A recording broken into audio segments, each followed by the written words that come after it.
ተረት ተረት የአንበሳ ንጉስ ጦጣ። በአንድ ጫካ ውስጥ የሚኖሩ የዱር እንስሳት በጣም የሚወዱት ንጉስ ነበራቸው። የጫካው ንጉስ ጦጣ ነበር። ንጉስ ጦጣ በብልሃቱና ችግሮችን ቀድሞ በመፍታት ይታወቃል። አብሮትም የሚሰሩት አንበሳና ነብር ነበሩ። አንበሳ ከተማውን የመጠበቅ ኃላፊነት፣ ነብር ደግሞ ምግብ የማዘጋጀት አድኖ የማምጣት ድርሻ ነበራቸው።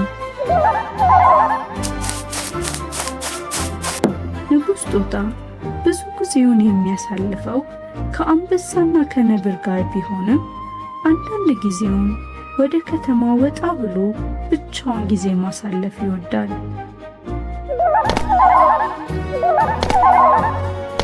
ንጉስ ጦጣ እንደለመደው አንድ ቀን ወደ ከተማ ወጣ ብሎ ከተማውን በመመልከት ላይ ሳለ ሁለት ወታደሮች ወደ ዛፍ ስር ሲመጡ ይመለከታል። ድምፁንም ሳይሰማ የሚነጋገሩትን ጉዳይ በጸጥታ ማዳመጥ ይጀምራል።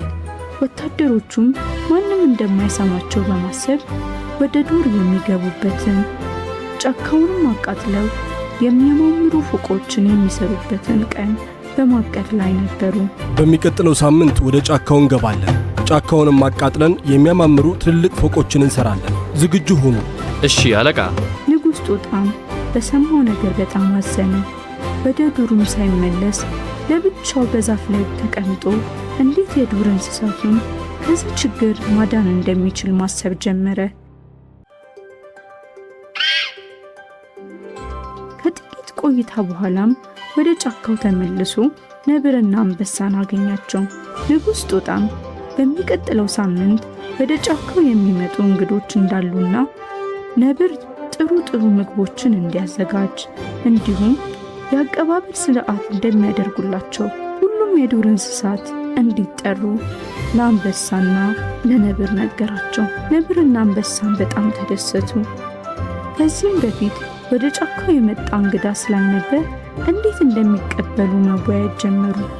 በመጨረሻም ንጉስ ጦጣም ስለ አቀባበል ለመጠየቅ ወሰኑ። ወደ ንጉስ ጦጣም ሄደው እንዴት አድርገው መቀበል እንዳለባቸው ንጉሱን ጠየቁት። ንጉስ ጦጣም ለአንበሳ እንግዶቹ በገቡ ሰዓት የአቀባበል ጩኸት እንዲያቀርብላቸው፣ ነብር ደግሞ አንበሳ ከጮኸ በኋላ ዘሎ እንዲያቅፋቸው ነገራቸው።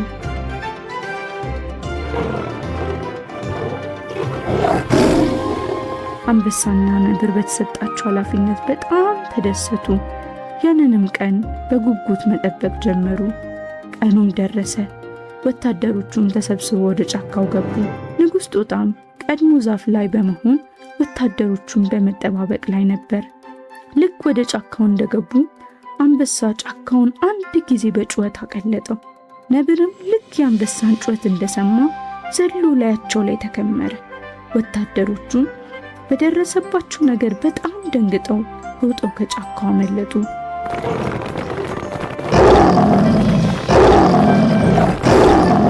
ንጉስ ጦጣም በብልሃቱ የዱር እንስሳቱን ሕይወት አተረፈ። አብረውም ነብር ያዘጋጀውን ምግብ በሉ፣ ተደሰቱ። ንጉስ ጦጣም ጫካውን ከመቃጠል ስላዳነና የዱር እንስሳቱን ሕይወት ከሞት ስላተረፈላቸው እጅግ አመሰገኑት።